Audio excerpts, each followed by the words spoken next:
जैसा कि आप सभी को पता है कि टैली ERP9 के ऊपर हम एक सीरीज़ लेकर आए हैं एंड ये वीडियो उसी सीरीज़ का पार्ट 25 है, जिसके अंदर हम सीखेंगे कि परचेज रिटर्न की एंट्री कैसे करते हैं एंड टैली के अंदर जो परचेज रिटर्न की एंट्री होती है उसको हम जो है डेबिट नोट वाउचर के अंतर्गत करते हैं।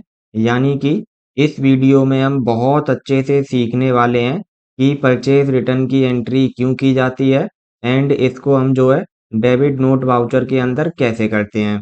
और यदि आप इस वीडियो को पूरा देख लेते हैं देन आपको परचेज रिटर्न की एंट्री का कंसेप्ट बहुत अच्छे से क्लियर हो जाएगा, बिकॉज हमने इस वीडियो में बहुत ज़्यादा अच्छे से एक्सप्लेन किया है।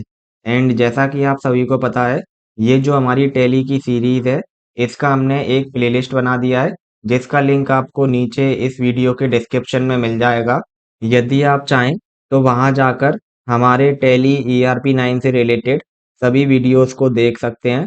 और हमारा ये जो वीडियो है, अगर आपको ये पसंद आता है तो आप इसको अपने दोस्तों के साथ शेयर करें, वह इस वीडियो को लाइक भी करें। और यदि आप इस चैनल पर नए हो तो चैनल को सब्सक्राइब जरूर करें। तो चलिए अब देखते हैं कि परचेज रिटर्न की एंट्री को डेबिट नोट वाउचर के अंदर कैसे करते हैं। तो सबसे पहले आपको क्या करना है, सबसे पहले तो आपको जो है अपने टैली ERP9 सॉफ्टवेयर को ओपन कर लेना है। इसके बाद आपको उस कंपनी को ओपन कर लेना है जिस कंपनी में आप जो है परचेज रिटर्न की एंट्री को करने वाले हैं। एंड टैली में परचेज रिटर्न की एंट्री को कैसे करते हैं ये जानने से पहले हम जो है ये जान लेते हैं कि टैली में परचेज रिटर्न एंट्री आखिरकार होती क्या है। तो जैसा कि इसके नाम से ही क्लियर है, परचेज यानी कि खरीदना, रिटर्न यानी कि वापस करना। तो जैसे कि मान लीजिए आपने किसी माल को परचेज किया है, अब उस माल में कुछ कमी है या फिर वो माल खराब है, अब आप उस माल को वापस कर रहे हैं यानी कि रिटर्न कर रहे हैं। तो ये जो हमारी एंट्री होती है इसी को हम जो है परचेज रिटर्न की एंट्री कहते हैं। एंड इसके नाम से भी क्लियर है, परचेज यानी कि खरीदना, रिटर्न यानी कि वापस करना। तो ये जो भी एंट्री होगी इसको हम जो है परचेज रिटर्न एंट्री कहेंगे। एंड ये एंट्री हम कब करते हैं, जैसे कि मान लीजिए आपने किसी से कुछ सामान खरीदा, अब उस व्यक्ति ने क्या किया, आधा सामान तो आपको ठीक दे दिया बट आधा जो सामान है वो आपको खराब दे दिया। तो यहाँ पर आप क्या करेंगे, जो खराब वाला आइटम है उसको वापस करके आएंगे एंड अपना पैसा उससे लेकर आएंगे। तो बहुत इजी है, आपको समझ में आ गया होगा कि परचेज रिटर्न एंट्री क्या होता है। और यदि बात करें इसके वाउचर की, तो जब हम परचेज रिटर्न की एंट्री करते हैं तो डेबिट नोट वाउचर के अंदर करते हैं। तो बस आप इतना समझ लीजिए कि जिस तरह हम जो है पेमेंट एंट्री को पेमेंट वाउचर के अंदर करते हैं, परचेज एंट्री को परचेज वाउचर के अंदर करते हैं, सेल्स एंट्री को सेल्स वाउचर के अंदर करते हैं, इसी तरह ये जो परचेज रिटर्न की एंट्री होती है इसको हम जो है डेबिट नोट वाउचर के अंदर करते हैं। और यदि आपको कंफ्यूजन हो रहा है तो अभी के लिए आप बस इतना समझ लीजिए कि मान लीजिए आपने किसी पार्टी से माल खरीदा है और उस माल को यदि आप वापस कर रहे हैं तो उसकी जो एंट्री होगी वो परचेज रिटर्न की एंट्री होगी। एंड इसको हम जो है डेबिट नोट वाउचर के अंदर करते हैं। कंप्यूटर से रिलेटेड ये जितने भी कोर्सेज हैं इन सभी को हम प्रोवाइड करा रहे हैं विद वेरीफाइड सर्टिफिकेट। एंड ये जो हमारा सर्टिफिकेट है ये एक्सेप्टेबल होगा गवर्नमेंट एंड प्राइवेट जॉब्स में। एंड ये जो हमारे कोर्सेज हैं ये सभी 100% फ्री हैं, आपको एक सिंगल रुपया भी पे नहीं करना है एंड हमारा सर्टिफिकेट भी वैलिड है। ये हमारा ऑफिशियल वेबसाइट है, आपको सिंपली क्लिक करना है ऑल कोर्सेज पर। यहाँ पर आपको हमारे सभी कोर्सेज दिखाई दे जाएंगे, आप किसी भी कोर्स में एडमिशन ले सकते हैं। आपको सिंपली क्लिक करना है इनरोल कोर्स पर। और वेबसाइट से संबंधित अधिक जानकारी के लिए वीडियो का लिंक डिस्क्रिप्शन में दिया हुआ है। यदि आप हमारे किसी भी कोर्स में एडमिशन लेना चाहते हैं देन इस वीडियो के डिस्क्रिप्शन में हमने एक एडमिशन वीडियो का लिंक दे रखा है, आप जाकर उस वीडियो को देख लीजिए, उसके बाद आप हमारे किसी भी कोर्स में एडमिशन ले पाएंगे। एंड दैट्स ऑल, चलिए बैक टू टॉपिक होते हैं। और अब यदि बात करें कि परचेज रिटर्न की एंट्री को टैली में कैसे करते हैं, तो उसके लिए आपको क्या करना है, ये जो गेटवे ऑफ टैली है, यहाँ पर ये जो तीसरे नंबर का ऑप्शन है अकाउंटिंग वाउचर, आपको सिंपली यहाँ पर आ जाना है और एंटर की को प्रेस कर देना है। इससे क्या होगा, ये अकाउंटिंग वाउचर क्रिएशन की विंडो यहाँ पर ओपन हो जाएगी एंड यहाँ पर आपको एक वाउचर भी देखने को मिल जाएगा। ये मेरे में पेमेंट है, आपके में कुछ और भी हो सकता है। बट हमको क्या करना है, इस पेमेंट वाउचर की जगह यहाँ पर हमको जो है डेबिट नोट वाउचर को ओपन करना है।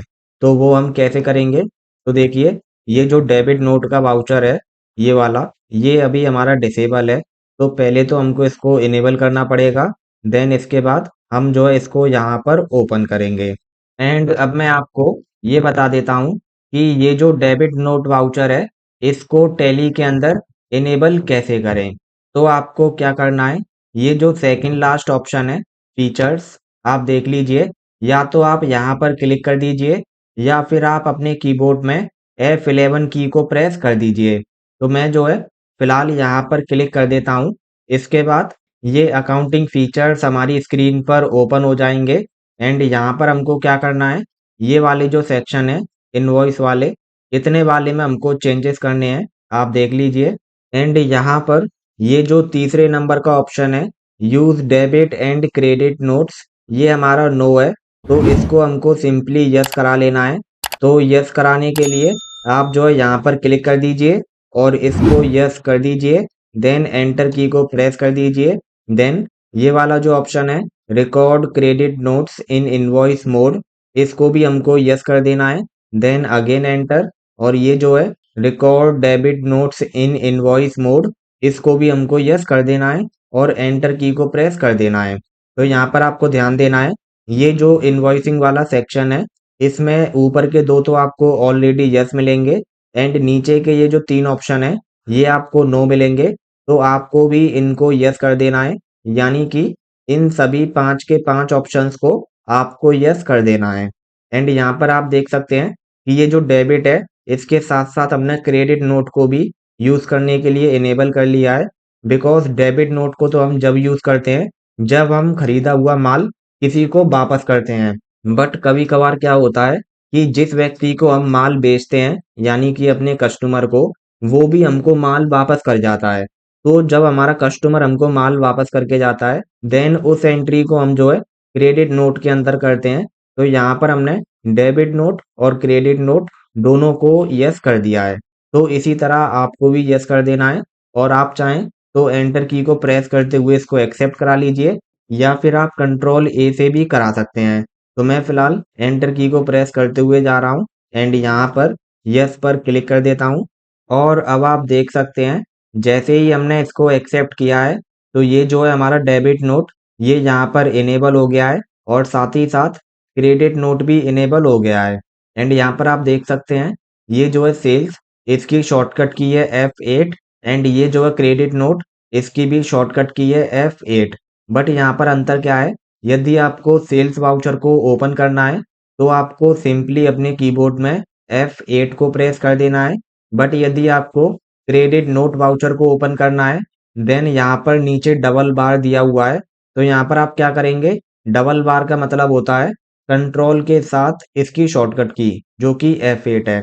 तो पहले हम कंट्रोल को प्रेस करेंगे और उसको दबाए रखेंगे, देन F8 को प्रेस कर देंगे, जिससे कि जो है क्रेडिट नोट ओपन हो जाएगा। और इसी तरह यदि आपको यहाँ पर सिंगल बार देखने को मिलता है, जैसे कि F1 के नीचे है, तो यहाँ पर आपको क्या करना होगा, ऑल्ट की को दबाना होगा एंड ऑल्ट के साथ F1 को दबाना होगा, जिससे कि ये वाला वाउचर ओपन हो जाएगा। तो यहाँ पर आपको समझ में आ गया होगा।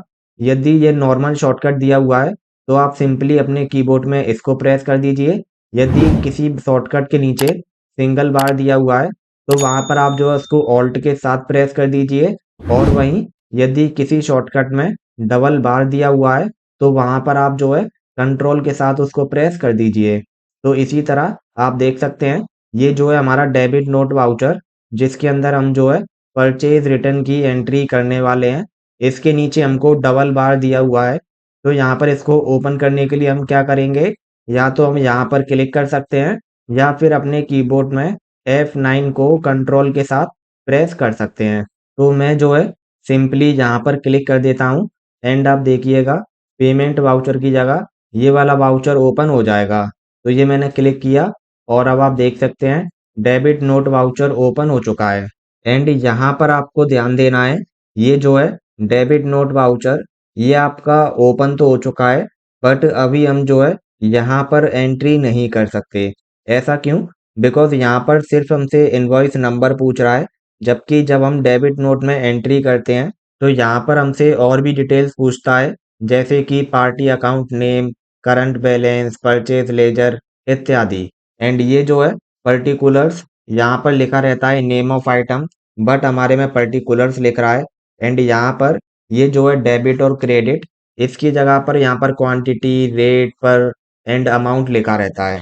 तो आप समझ पा रहे होंगे कि अभी बेशक हमारा डेबिट नोट वाउचर ओपन हो चुका है, बट अभी हम जो है इसमें परचेज रिटर्न की एंट्री को नहीं कर सकते। तो उसके लिए हमको क्या करना है, नीचे की साइड आ जाना है और यहाँ पर ये वाला जो ऑप्शन है एज इनवॉइस, या तो आप यहाँ पर क्लिक कर दीजिए या फिर इसके शॉर्टकट को प्रेस कर दीजिए। इससे क्या होगा, यहाँ पर और भी ऑप्शंस ऐड हो जाएंगे। तो अभी आप देखिएगा ये मैंने एज इनवॉइस पर क्लिक किया और अब आप देख सकते हैं यहाँ पर ये ऑप्शंस ऐड हो चुके हैं, जैसे कि party name and purchase laser इत्यादि। तो इसी तरह आपको भी यहाँ पर इन ऑप्शंस को ऐड कर लेना है। एंड कैसे करना है ये मैं आपको ऑलरेडी बता चुका हूँ। ये जो है एज वाउचर आपको सिंपली यहाँ पर क्लिक कर देना है या फिर इसके शॉर्टकट को प्रेस कर देना है। एंड इसके बाद यदि आपका यहाँ पर पर्टिकुलर्स लिखा हुआ आ रहा है नेम ऑफ आइटम की जगह एंड यहाँ पर डेबिट और क्रेडिट लिखा हुआ आ रहा है, तब आप क्या करेंगे, ये जो है अकाउंटिंग इनवॉइस यहाँ पर देख लीजिए, आपको जो है यहाँ पर क्लिक कर देना है। एंड अब आप देख सकते हैं ये जो है पर्टिकुलर्स लिखा हुआ आ रहा है एंड रेट एंड अमाउंट लिखा हुआ आ रहा है। तो यहाँ पर आपको इसको ऐसा नहीं रहने देना है, बल्कि हमारा जो पहले था जिसमें जो है नेम ऑफ आइटम यहाँ पर लिखा हुआ आ रहा था एंड यहाँ पर हमसे क्वांटिटी और रेट को पूछ रहा था, हमको उसकी तरह कर लेना है। तो यहाँ पर हम क्या करेंगे, सिंपली ये जो है आइटम इनवॉइस या तो हमको यहाँ पर क्लिक कर देना है या फिर इसके शॉर्टकट को प्रेस कर देना है। तो मैं जो है आइटम इनवॉइस पर क्लिक कर देता हूँ एंड अब आप देख सकते हैं अब ये जो है बिल्कुल ठीक हो चुका है। तो आपको भी इन सभी ऑप्शंस को यहाँ पर ले आना है, तभी आप अच्छे से इसमें परचेज रिटर्न की एंट्री को कर पाओगे। और डेबिट नोट वाउचर में एंट्री करने से पहले आपको कुछ टर्म्स को समझ लेना है, जैसे कि ये जो है ओरिजिनल इनवॉइस नंबर, ये क्या होता है, ये वो वाला इनवॉइस नंबर होता है जो आपको जब प्राप्त होता है जब आप किसी आइटम को परचेज करते हैं। तो यहाँ पर आपको वही वाला नंबर लिखना है, इनवॉइस नंबर। इसके बाद डेट, डेट में भी आपको वही वाली डेट लिखनी है जिस डेट को आपने सामान को परचेज किया है। एंड ये जो है पार्टी नेम, यहाँ पर आपको उसी पार्टी का नाम लिखना है जिस पार्टी से आपने पहले सामान को परचेज किया था। एंड यहाँ पर आपको परचेज का लेजर सेलेक्ट कर लेना है। एंड ये सभी बातें आपको और अच्छे से समझ में आए इसके लिए मैंने जो है ये इनवॉइस बनाकर रखा है। एंड यहाँ पर आप देख पा रहे होंगे ये जो है ओरिजिनल इनवॉइस डेट, इस डेट को हमने जो है इस माल को खरीदा था। इसके बाद ओरिजिनल इनवॉइस नंबर, जब हमको इनवॉइस बिल प्राप्त हुआ था तब उसका नंबर ये था एंड अभी भी हम इसी को ही एंटर करेंगे वहाँ पर। एंड जिस व्यक्ति से हमने माल खरीदा था यानी कि सप्लायर नेम, वो था आपका कपिल स्टोर एंड इसका एड्रेस था यानी कि हमारे सप्लायर का नोएडा यूपी। एंड ये जो है डेबिट नोट डेट है, यानी कि इस डेट को हम जो है इस माल को वापस करने जा रहे हैं। एंड ये हमारा वही माल है जो हमने कपिल स्टोर से खरीदा था, बट यहाँ पर आपको ध्यान देना है इसकी जो क्वांटिटी है वो सेम नहीं है। यानी कि हो सकता है ये जो चावल हैं हमने 10 किलो खरीदे हों और उसमें सिर्फ 2 किलो खराब निकले हैं, तो हम 2 किलो को ही वापस करेंगे। इसी तरह साबुन और इसी तरह ब्रेड। एंड ये जो सामान है हमने विदाउट जीएसटी परचेज किया था, इसीलिए इसकी जो जीएसटी रेट है वो 0 है। और अब यदि आप ये सोच रहे हैं कि ये सभी डिटेल्स हमें कहाँ से प्राप्त होती हैं, तो मैं जो है इस बात को भी आपको क्लियर कर देता हूँ। तो देखिए बेसिकली क्या होता है, जब भी आप किसी पार्टी को उसका सामान वापस करने जाते हैं, देन वो पार्टी आपको एक क्रेडिट नोट देती है।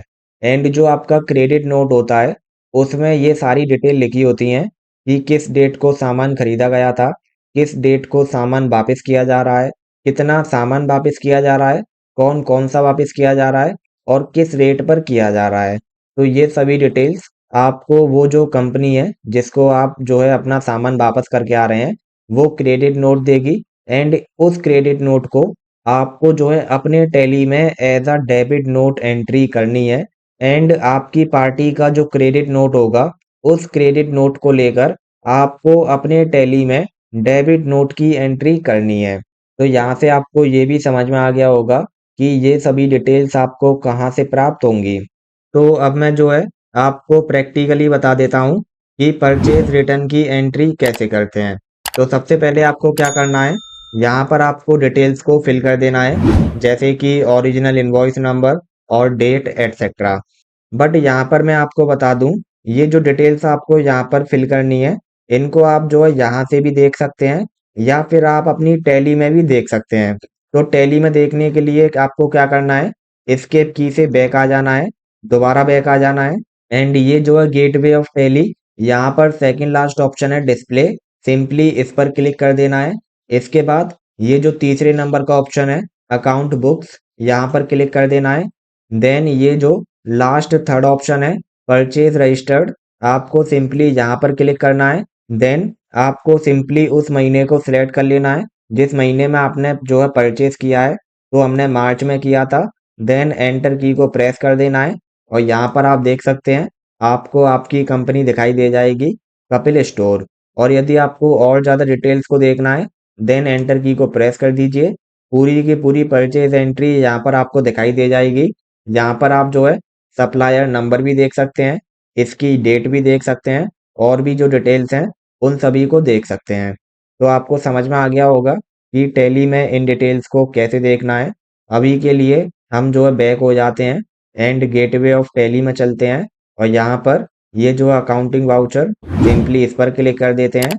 एंड ये जो खुला है परचेज इसकी जगह पर हम जो है डेबिट नोट वाउचर को ओपन कर लेते हैं। एंड यहाँ पर मैं सिंपली ओरिजिनल इनवॉइस नंबर को एंटर कर देता हूँ। तो क्या था हमारा ओरिजिनल इनवॉइस नंबर, देख लेते हैं। ये था हमारा 0110 एंड डेट थी हमारी 1 मार्च 2025। एंड ये वो डेट है जिस डेट को हमने सामान को परचेज किया था। तो पहले तो जो है इनवॉइस नंबर को लिख देते हैं, ये मैंने यहाँ पर लिखा 0110। देन एंटर की को प्रेस कर देना है और यहाँ पर ये 2 मार्च 2025 दिखा रहा है बट हमने जो परचेज किया था वो 1 मार्च 2025 को किया था। तो यहाँ पर सिंपली 1 मार्च 2025 लिख देना है। देन एंटर की को प्रेस कर देना है, ये यहाँ पर हो चुका है 1 मार्च। इसी तरह हमको जो है यहाँ पर भी 1 मार्च कर देना है। तो उसके लिए हमको क्या करना है, ये जो है डेट यहाँ पर क्लिक करना है एंड यहाँ पर 1 मार्च 2025 को लिख देना है। लिखने के बाद ये देख लीजिए मैंने लिख दिया है। आपको एंटर की को प्रेस कर देना है और यहाँ पर आप देख सकते हैं यहाँ पर भी जो है डेट चेंज हो चुकी है, यानी कि 1 मार्च 2025 यहाँ पर भी हो गया है हमारा और यहाँ पर भी हो गया है। एंड में आपको पहले ही बता चुका हूँ ये जो हम टैली यहाँ पर यूज़ कर रहे हैं ये हम जो है एजुकेशनल मोड में यूज़ कर रहे हैं। तो यहाँ पर हम अपने हिसाब से डेट को नहीं रख सकते, जैसे कि 8 मार्च, 10 मार्च, 15 मार्च, 8 फरवरी, 10 फरवरी, इस तरह। यहाँ पर हम कौन सी डेट रख सकते हैं, यहाँ पर हम सिर्फ पहली और दूसरी डेट को रख सकते हैं किसी भी महीने की, यानी कि 1 जनवरी से लेकर 1 दिसंबर तक, इसी तरह 2 जनवरी से लेकर 2 दिसंबर तक।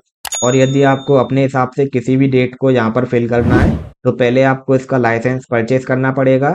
देन आप जो है डेट को यहाँ पर अपने हिसाब से एंटर कर पाएंगे। अब मैं जो है फिलहाल एंटर की को प्रेस कर देता हूँ और ये जो है पार्टी नेम अकाउंट, यहाँ पर हम क्या करेंगे एंड यहाँ पर आपको सिंपली उस पार्टी के नाम के लेजर को सिलेक्ट कर लेना है जिसको आपने सामान वापस किया है।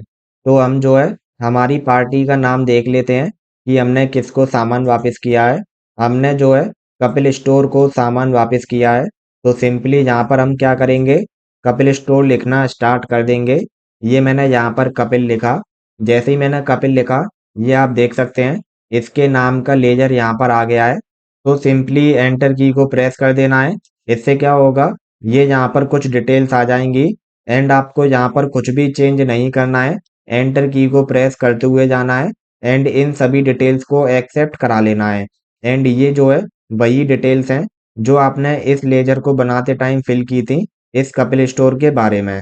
तो यहाँ पर आपको कुछ भी चेंज नहीं करना है, सिंपली इसको एक्सेप्ट करा लेना है। एंड आप देख सकते हैं ये जो है पार्टी अकाउंट नेम, यहाँ पर उस पार्टी का लेजर सेलेक्ट हो चुका है। इसके बाद ये जो है परचेज लेजर, यहाँ पर हमको सिंपली परचेज लेजर को सिलेक्ट कर लेना है। तो यहाँ पर हम कौन से परचेज लेजर को सिलेक्ट करेंगे, यदि ये सामान हमने जो है जीएसटी के साथ खरीदा है तो हम 80% वाले को सिलेक्ट करेंगे। यदि हमने विदाउट जीएसटी खरीदा है देन हम 0% वाले को सिलेक्ट करेंगे। तो देख लेते हैं कि इस सामान को हमने कैसे परचेज किया है। ये जो हमारा सामान है इसको हमने जो है विदाउट जीएसटी परचेज किया है, तो इसीलिए यहाँ पर हम जो है 0% वाले लेजर को सिलेक्ट करेंगे और एंटर की को प्रेस कर देंगे। एंड आप देख सकते हैं हमारा यहाँ पर लेजर भी सिलेक्ट हो चुका है। और अब ये जो है नेम ऑफ आइटम, यहाँ पर हम उन सभी आइटम को सिलेक्ट करेंगे जिनको हम जो है वापस कर रहे हैं। तो देख लेते हैं कि हम जो है किस चीज को रिटर्न कर रहे हैं। एक तो हम जो है चावल को रिटर्न कर रहे हैं यानी कि राइस को, एंड 2 किलो को हम रिटर्न कर रहे हैं 60 रुपए के हिसाब से। तो इसकी एंट्री हम यहाँ पर कर देते हैं।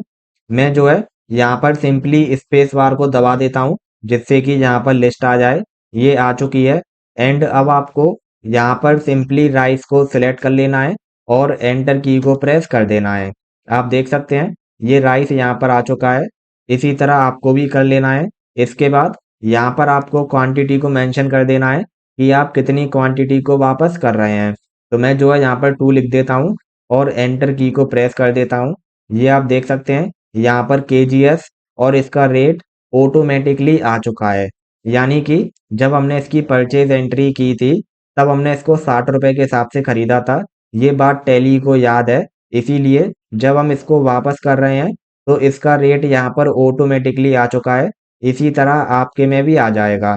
तो अब मैं क्या करूँगा, सिंपली एंटर की को प्रेस करते हुए जाऊँगा और इसी तरह यहाँ पर मैं जो है दूसरे आइटम को भी सिलेक्ट कर लूँगा। तो दूसरा आइटम क्या है हमारा, दूसरा आइटम है सोप यानी कि साबुन। इसको भी हम जो है 2 पीस वापस कर रहे हैं एंड ये 10 रुपए के हिसाब से हमने खरीदा था। तो इसको सिंपली मेंशन कर देते हैं। या तो आप यहाँ पर स्पेस बार दबा दीजिए या फिर आप यहाँ पर सोप लिखना स्टार्ट कर दीजिए। इससे क्या होगा, सोप का जो स्टॉक आइटम है वो आपको यहाँ पर दिखाई दे जाएगा। आपको सिंपली एंटर की को प्रेस कर देना है और यहाँ पर इसकी क्वांटिटी लिख देनी है। तो मैं जो है 2 लिख देता हूँ, देन एंटर। और अब आप देख सकते हैं इसकी यूनिट एंड इसकी रेट ऑटोमेटिकली यहाँ पर आ चुकी है। अब मैं एंटर की को प्रेस करते हुए जाऊंगा और यहाँ पर तीसरे आइटम को मेंशन कर दूंगा। तो देख लेते हैं कि तीसरा आइटम हमारा क्या है। तीसरा आइटम है हमारा ब्रेड, जो कि हमने टोटल 4 पीस वापस किए हैं 20 रुपए के हिसाब से। तो इसको भी मैं जो है यहाँ पर मेंशन कर देता हूँ। ये मैंने सिंपली लिखा ब्रेड। ये ब्रेड का स्टॉक आइटम यहाँ पर आ चुका है। ये मैंने सिंपली इसको सिलेक्ट किया और एंटर की को प्रेस किया। आप देख सकते हैं ये यहाँ पर सिलेक्ट हो गया है। देन मैंने यहाँ पर इसकी क्वांटिटी लिखी जो कि है 4, देन एंटर। और आप देख सकते हैं इसकी रेट एंड इसकी ये जो यूनिट है ये ऑटोमेटिकली यहाँ पर आ चुकी है। अब मैं क्या करूँगा, सिंपली एंटर की को प्रेस करता हुआ जाऊँगा और यहाँ पर आ जाऊँगा। यदि आप और कोई आइटम भी रिटर्न कर रहे हैं तो उसको भी मेंशन कर दीजिए, अदरवाइज आप जो है एंटर की को प्रेस कर दीजिए। तो देखिए जैसे ही हमने एंटर की को प्रेस किया है ये यहाँ पर हमसे पूछ रहा है यानी कि जीएसटी के लेजर्स इसने हमको दिखा दिए हैं।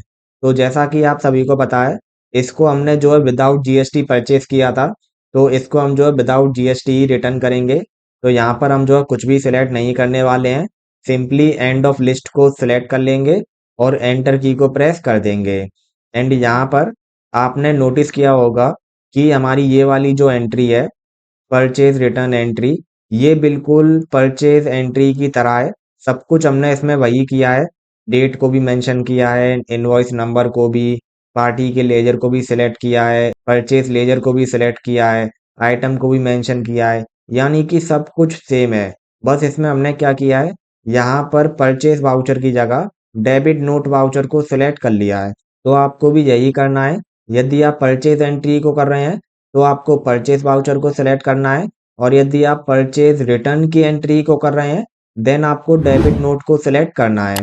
इसके बाद ये जो है प्रोवाइड जीएसटी डिटेल, इसको हमको जो है यस कर देना है और एंटर की को प्रेस कर देना है। एंड ये जो है रीजन फॉर इशूइंग नोट, यहाँ पर आपको क्या करना है, ये जो है सेल्स रिटर्न, सिंपली इसको सिलेक्ट कर लेना है और एंटर की को प्रेस कर देना है। एंड यहाँ पर हमको क्या करना है, simply suppliers debit and credit note number को मेंशन कर देना है। तो देख लेते हैं कि हमारा जो है नंबर क्या है। ये हमारा नंबर है डेबिट नोट नंबर, जो कि है 0012। तो इसको हम जो है सिंपली यहाँ पर मेंशन कर देते हैं। ये मैंने लिखा 0012। देन आपको एंटर की को प्रेस कर देना है और यहाँ पर आपको जो है उस डेट को मेंशन करना है जिस डेट को आप जो है सामान को वापस कर रहे हैं। तो हम जो है किस डेट को कर रहे हैं, हम जो है 2 मार्च 2025 को कर रहे हैं। तो इसको सिंपली मैं वहाँ पर मेंशन कर देता हूँ। यदि आप इसको नहीं करना चाहते तो सिंपली आप एंटर की को प्रेस करके इसको ब्लैंक ही रहने दे सकते हैं। बट मैं यहाँ पर लिख देता हूँ, ये मैंने लिखा 2 मार्च 2025 और एंटर की को प्रेस कर देना है। इसके बाद ये आप देख सकते हैं ये हमारा यस हो चुका है। तो इसी तरह आपको भी कर लेना है। और अब यहाँ पर मैं सिंपली एंटर की को प्रेस करके इस वाली एंट्री को एक्सेप्ट करा लेता हूँ। तो ये मैंने एंटर की को प्रेस किया, अगेन प्रेस किया एंड अगेन प्रेस किया और यहाँ पर सिंपली यस पर क्लिक किया। अब आप देख सकते हैं हमारी जो परचेज रिटर्न की एंट्री थी वो सक्सेसफुली एक्सेप्ट हो चुकी है। और अब मैं आपको जो है सिंपली उन आइटम्स की परचेज रिटर्न एंट्री करके बता देता हूँ जिन पर जीएसटी लगता है। तो उसके लिए मैंने जो है ये एक और इनवॉइस यहाँ पर बना के रखा है, आप देख लीजिए। इनमें जो है जीएसटी लग रहा है। तो अभी मैं आपको बताऊंगा कि इसकी परचेज रिटर्न एंट्री कैसे करते हैं। एंड इससे पहले मैंने आपको बताया था कि जिन आइटम पर जीएसटी नहीं लगता है उनकी परचेज रिटर्न एंट्री कैसे करते हैं। तो चलिए अब हम जो है सिंपली जीएसटी वाले को परचेज रिटर्न एंट्री करके देख लेते हैं। तो ये हम टैली में आए और यहाँ पर ये जो है ओरिजिनल इनवॉइस नंबर, यहाँ पर हमको सिंपली इनवॉइस नंबर को फिल कर देना है। तो देख लेते हैं कि हमारा इनवॉइस नंबर क्या है। ये है हमारा 0230 एंड हमारी जो डेट है वो है 1 फरवरी 2025। तो मैं जो है इन दोनों डिटेल्स को वहाँ पर फिल कर देता हूँ। ये हम टैली में आए और यहाँ पर मैंने ओरिजिनल इनवॉइस नंबर को लिखा 0230। इसके बाद मैंने एंटर की को प्रेस किया और यहाँ पर जो हमारी डेट थी 1 फरवरी 2025, मैं उसको सिंपली यहाँ पर लिख देता हूँ एंड एंटर की को प्रेस कर देता हूँ। इसके बाद हमारी ये वाली जो डेट है मैं इसको भी चेंज कर लेता हूँ। तो इसके लिए मैंने अपने कीबोर्ड में F2 को प्रेस किया, देन यहाँ पर मैंने लिखा 1 फरवरी 2025। इसके बाद मैंने एंटर की को प्रेस किया। तो आप देख सकते हैं यहाँ पर भी हमारी डेट चेंज हो चुकी है। अब इसी तरह दोबारा से एंटर की को प्रेस करेंगे और यहाँ पर हम जो है उस पार्टी के नाम के लेजर को सिलेक्ट कर लेंगे जिसको हम जो है सामान को रिटर्न कर रहे हैं। तो किसको कर रहे हैं सिंपली देख लेते हैं। ये है हमारा राज इलेक्ट्रॉनिक्स। तो हम जो है टैली में आ जाते हैं एंड यहाँ पर मैंने लिखा RAJ राज। एंड आप देख सकते हैं यहाँ पर जो है ये राज इलेक्ट्रॉनिक्स का लेजर आ चुका है। मैंने सिंपली एंटर की को प्रेस किया और यहाँ पर ये जितने भी डिटेल्स हैं इन सभी को एंटर की को दबाते हुए प्रेस किया और आप देख सकते हैं यहाँ पर जो है राज इलेक्ट्रॉनिक्स का ये जो लेजर है ये सिलेक्ट हो चुका है। अब इसी तरह ये जो है परचेज लेजर यहाँ पर हमको सिलेक्ट कर लेना है। तो यहाँ पर हम जो है कौन सा परचेज लेजर सिलेक्ट करेंगे, यहाँ पर हम जो है ये जो है परचेज अकाउंट 18% इसको सिलेक्ट करेंगे। बिकॉज हम जिस आइटम को रिटर्न कर रहे हैं उसको हमने जो है टैक्स के साथ खरीदा था, इसीलिए। तो मैं जो है यहाँ पर एंटर की को प्रेस कर देता हूँ और आप देख लीजिए हमारा party account name and purchase laser दोनों के दोनों यहाँ पर सिलेक्ट हो चुके हैं। अब हम क्या करेंगे, सिंपली उन आइटम्स को यहाँ पर मेंशन करेंगे जिनको हम जो है रिटर्न कर रहे हैं। तो मैं सिंपली देख लेता हूँ कि हम किन आइटम्स को रिटर्न करने वाले हैं। ये हम कीबोर्ड, माउस एंड मॉनिटर, इन तीनों ही आइटम को रिटर्न करने वाले हैं एंड इनकी क्वांटिटी एक एक पीस है।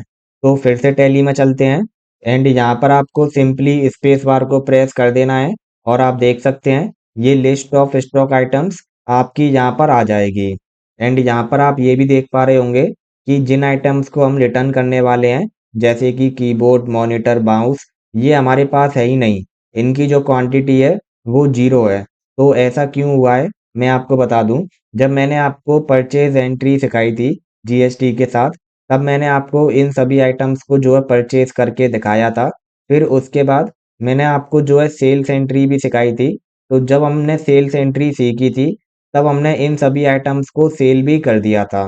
तो इसीलिए ये आइटम हमारे पास है ही नहीं। बट कोई दिक्कत नहीं है, मैं जो है दोबारा से इनको परचेज कर लेता हूँ, जिससे कि हमारे पास ये अवेलेबल हो जाएं।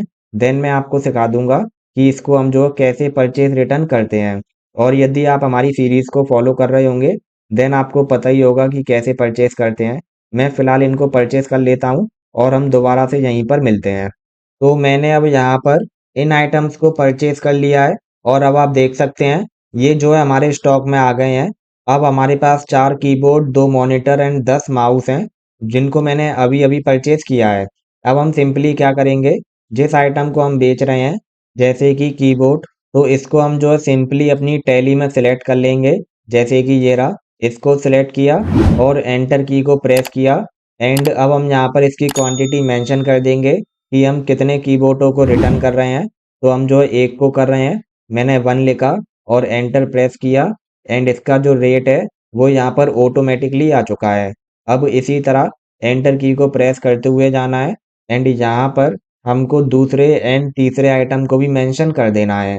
तो मैं जो है सिंपली देख लेता हूँ। दूसरा आइटम है हमारा माउस, जो कि हमने एक पीस रिटर्न किया है।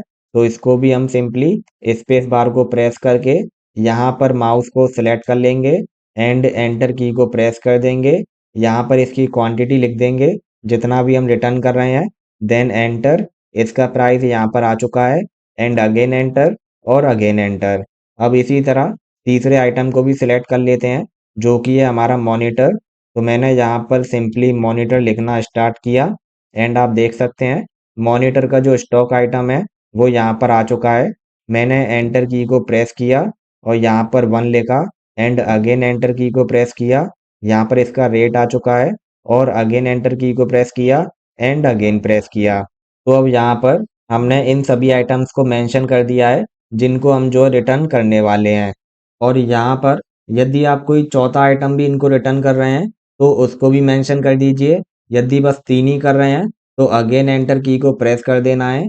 एंड आपको एक बात का और ध्यान रखना है, जब मैंने इन आइटम्स को दोबारा से परचेज किया था परचेज एंट्री में जाकर, तो मैंने जो हमारी पुरानी वाली परचेज एंट्री थी उसी को मैंने एडिट करके और ज़्यादा आइटम को परचेज कर लिया था। तो इसीलिए हमारे पास स्टॉक अवेलेबल हो गया था। यदि आपने पुरानी ही एंट्री को अपडेट किया है तो कोई दिक्कत की बात नहीं है। अगर आपने दोबारा से परचेज एंट्री की है इस व्यक्ति से, राज इलेक्ट्रॉनिक्स से, तब आपको क्या करना है, उसी डेट को रखना है एंड उसका जो नया इनवॉइस नंबर होगा उसको यहाँ पर रखना है और सिंपली इसको जो है एंट्री को करते हुए आना है। तो बहुत ईजी है, आपको समझ में आ गया होगा कि मैं क्या कह रहा हूँ। यदि आपने पुरानी वाली परचेज एंट्री को अपडेट करके अपने पास स्टॉक अवेलेबल किया है तब तो कोई बात नहीं है। यदि आपने दोबारा से परचेज एंट्री करके और सामान खरीदा है, तब आपको नई वाली एंट्री का इनवॉइस नंबर और डेट को मेंशन कर देना है। एंड बहुत इजी है, इनको मेंशन करने के बाद आपको सिंपली यहाँ पर आ जाना है और यहाँ पर अब हम क्या करेंगे, यहाँ पर हम जो है टैक्सेस के लेजर को सिलेक्ट करेंगे। बिकॉज हमने जो है टैक्सेस के साथ इसको परचेज किया था, तो हम जो टैक्स के साथ ही इसको रिटर्न करेंगे। तो उसके लिए आपको यहाँ पर आकर स्पेस बार को प्रेस कर देना है। और ये जो है हमारा राज इलेक्ट्रॉनिक्स, ये जो है हमारी होम स्टेट का है, यानी कि हमारी कंपनी राजस्थान की है एंड ये भी राजस्थान का है। तो यहाँ पर हम जो है CGST और SGST टैक्स को लगाएंगे। तो इसके लिए हमको जो है लिस्ट ऑफ लेजर्स में आ जाना है और यहाँ पर ये जो है CGST, इसको सिलेक्ट कर लेना है एंड एंटर की को प्रेस कर देना है। और आप देख सकते हैं यहाँ पर जो है इसका CGST काउंट होकर आ गया है। देन आपको अगेन एंटर की को प्रेस कर देना है और यहाँ पर स्पेस बार को प्रेस करना है एंड यहाँ से आपको SGST को सिलेक्ट कर लेना है और एंटर की को प्रेस कर देना है। एंड अब आप देख पा रहे होंगे ये दोनों ही टैक्सेस यहाँ पर इक्वल आए हैं। ऐसा क्यों? क्योंकि ये जो CGST और SGST टैक्स होता है ये दोनों 9% लगते हैं। जब ये इक्वल लगते हैं तो इनका जो अमाउंट है वो भी इक्वल ही होगा, इसीलिए ये इक्वल आए हैं। अब हमको सिंपली एंटर की को प्रेस करते हुए आना है और इस एंट्री को एक्सेप्ट करा लेना है। तो मैं जो है एंटर की को प्रेस कर रहा हूँ और यहाँ पर हमको इसको यस कर देना है, देन एंटर। और ये जो है यहाँ पर हमको सेल्स रिटर्न को सिलेक्ट कर लेना है, देन एंटर। एंड यहाँ पर सप्लाई डेबिट और क्रेडिट नोट नंबर को मेंशन कर देना है। तो देख लेते हैं कि क्या है। नंबर है हमारा 002, तो इसको सिंपली यहाँ पर लिख देते हैं 002, देन एंटर। और यहाँ पर आपको डेट को मेंशन कर देना है। तो हमारी डेट है 2 फरवरी 2025, यानी कि 1 फरवरी को हमने खरीदा है और 2 को इसको रिटर्न किया है। तो सिंपली इसको भी मेंशन कर देते हैं। ये मैंने लिखा 2 फरवरी 2025 और एंटर की को प्रेस कर देना है, अगेन एंटर की को प्रेस कर देना है और अगेन एंटर की को प्रेस कर देना है। एंड यहाँ पर सिंपली आपको यस पर क्लिक कर देना है और आपको ध्यान देना है कि ये जो हमारा राज इलेक्ट्रॉनिक्स था ये हमारी होम स्टेट का था, यानी कि हमारी जो कंपनी है वो भी राजस्थान की है और ये भी राजस्थान का था। इसीलिए हमने जो है यहाँ पर CGST और SGST टैक्स को लगाया है। जैसे यूपी, बिहार, पंजाब, तब हम क्या करते, जिस तरह हमने यहाँ पर CGST और SGST के लेजर्स को सिलेक्ट किया था, सिंपली उसी तरह यहाँ पर हम जो है सिर्फ एक लेजर को सिलेक्ट करते जो कि होता IGST। तो यही यहाँ पर आपको ध्यान रखना है। यदि होम स्टेट का है तो आपको CGST और SGST लगाना है, यदि अदर स्टेट का है तो आपको यहाँ पर IGST टैक्स को लगाना है। तो मैं सिंपली यस पर क्लिक कर देता हूँ एंड हमारी ये वाली जो एंट्री है परचेज रिटर्न की एंट्री टैक्स के साथ ये भी हो चुकी है। एंड यही हमारा आज का वीडियो था जिसमें मैंने आपको बहुत अच्छे से बताया है कि परचेज रिटर्न एंट्री को हम टैली के अंदर कैसे करते हैं। एंड मैंने आपको दो एंट्री इसके अंदर करके बताई हैं। एक हमारी परचेज रिटर्न एंट्री थी विदाउट टैक्स और दूसरी हमारी परचेज रिटर्न एंट्री थी विद टैक्स। तो यहाँ से आपको ये दोनों बहुत अच्छे से समझ में आ गई होगी। यदि आपको कोई भी डाउट है तो आप हमको कमेंट सेक्शन में पूछ सकते हैं, हम जरूरी उसका रिप्लाई करेंगे। और अगर आपको हमारा ये वीडियो पसंद आया हो तो प्लीज़ आप इस वीडियो को लाइक कर दीजिए व अपने दोस्तों के साथ शेयर कर दीजिए। और यदि आप इस चैनल पर नए हैं तो चैनल को सब्सक्राइब कर दीजिए। Thanks for watching.